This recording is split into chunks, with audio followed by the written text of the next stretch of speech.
Bonjour à tous, aujourd'hui je fais une vidéo, il y aura deux sujets, la matière noire et l'expansion de l'univers.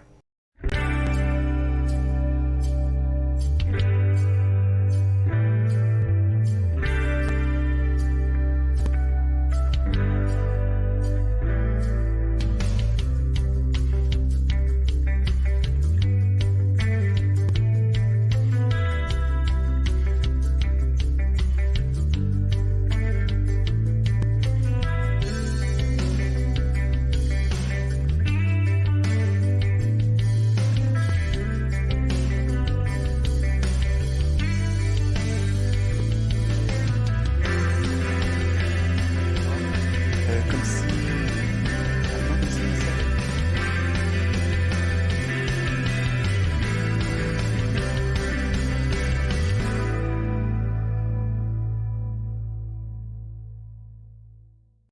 Je vais commencer par prendre des points précis et pour pouvoir expliquer le reste.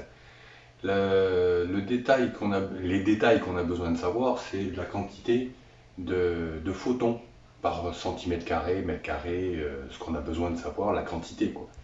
Après, le poids, je suis parti sur une histoire, je lui ai donné un poids puisque je ne sais pas quel est le poids d'un photon. D'après Wikipédia, le poids est de 10 puissance moins 54, ça donne 54 zéros après la virgule, en kilos. Ensuite, je vais prendre aussi l'exemple de la mer. Quand on est dans l'eau, on sent bien que tout autour, on a de l'eau. Lorsqu'on est dans l'air, c'est un peu moins évident. Mais si là, par exemple, vous peignez l'air en bleu, vous avez le même principe que dans l'eau. Vous sentez, vous voyez bien qu'il y a quelque chose tout autour. Mon explication à moi, c'est que dans l'univers, c'est un océan de photons, un océan de lumière. Lorsqu'il n'y a pas d'objet réfléchissant la lumière, on ne la voit pas. Voilà, je suis venu ici pour vous montrer l'exemple de lumière qu'on ne voit pas. Le... On le voit par la lumière qu'il y a derrière. On me voit par la lumière qu'il y a derrière. Si je l'éclaire comme ça, la lumière qu'il y a au-dessus de la lampe, on la voit pas. Il n'y a pas de différence entre ici, derrière et là, quand j'ai pas le doigt derrière. Donc la lumière, quand elle nous vient pas dessus, on la voit pas. Qu'on voit lorsqu'on regarde au télescope et qu'on voit les planètes, ça change rien, qu'on la voit la planète par la lumière qu'il y a derrière la caméra, pas par celle-là. Pourtant celle-là elle passe devant et on la voit pas. Ça éclaire un petit peu plus, mais pas directement. On ne voit pas la lumière qui passe devant nous, tant qu'elle ne vient pas vers nous. Donc j'en arrive au but. Pour moi, la matière noire n'existe pas. On est parti d'un principe qu'ils avaient remarqué quelque chose. Ne sachant pas l'expliquer, ils ont mis un nom dessus. Mais le nom prête à penser des choses comme matière noire. Ça fait, ouais, qu'est-ce que c'est, machin. En fin de compte, si on avait mis le vrai terme sur la chose, c'est-à-dire matière inconnue, on ne sait pas ce que c'est.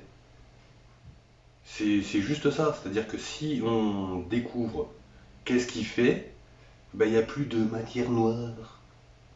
Moi, en ce qui me concerne, je considère que ce qu'on appelle matière noire, c'est simplement des photons parce que l'univers est rempli de lumière et que tous ont des interactions, même si le poids est, admettons, 1 milliard de moins qu'un gramme, avec la quantité, admettons, si on prend 1 milliard de photons, ça fait 1 gramme.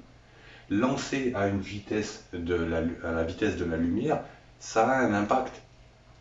En ce qui concerne l'expansion de l'univers, ça peut s'expliquer par la lumière qui pousse les objets les uns les autres, parce que le fait de recevoir en permanence plein de petits photons, ça a une influence.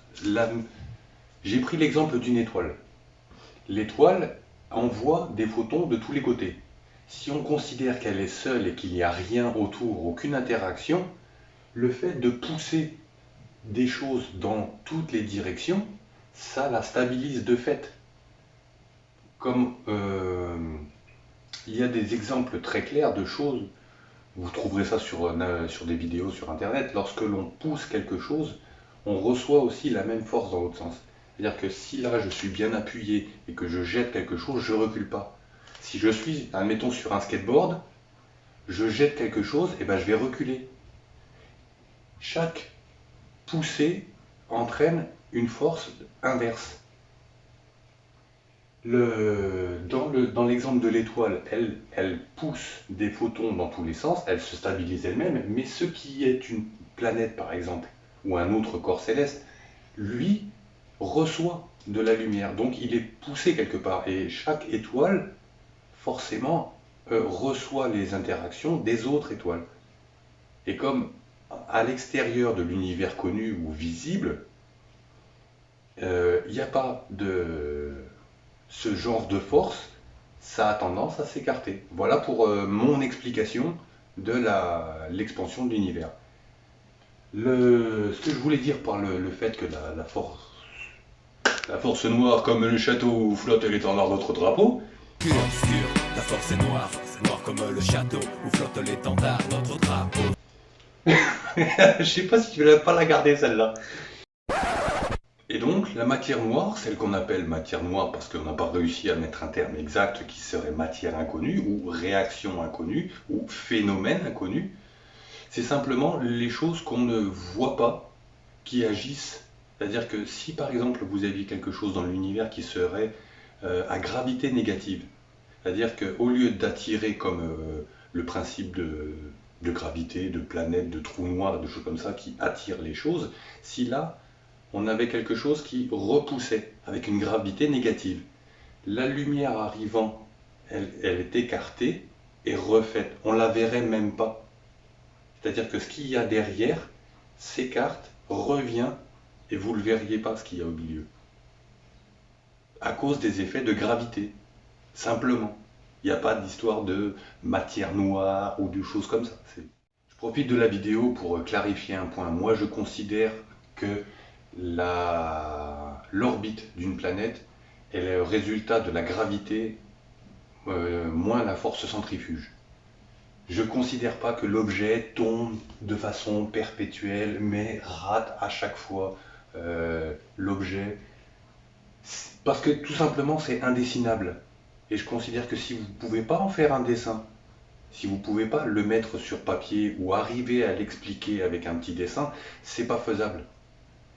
Parce que même des théories de choses microscopiques, on arrive à les dessiner.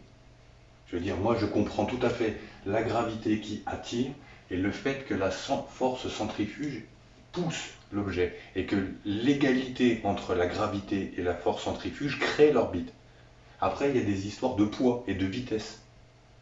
Mais voilà, dans ma logique à moi, je suis quelqu'un qui croit plus. Enfin, c'est même pas que j'y crois, c'est que c'est. Pour moi, il n'y a pas besoin de croire que 1 plus 1 ça fait 2. Je veux dire, c'est même pas une histoire de croyance. Ce qui m'amène à une autre question. Il y a eu, enfin j'ai vu passer plusieurs fois des vidéos où des gens se posent la question, mais où est passée cette masse dans l'univers?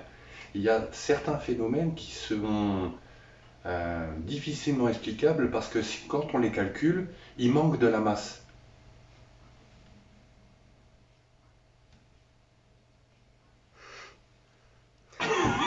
Donc, à un moment donné, si on compte pas, si on ne se rend pas compte que quel que soit l'endroit dans l'univers où on est baigné dans la lumière, on ne compte pas le poids d'un photon, on ne compte pas la quantité de photons, et on passe à côté de quelque chose. Non, Mais c'est un chat qui parle!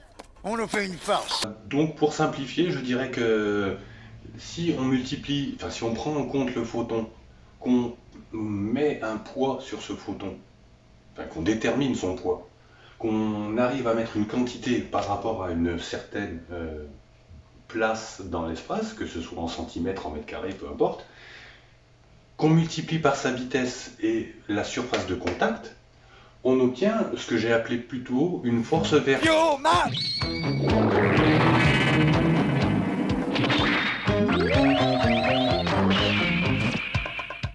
Non, pas celui-là. Celle-là.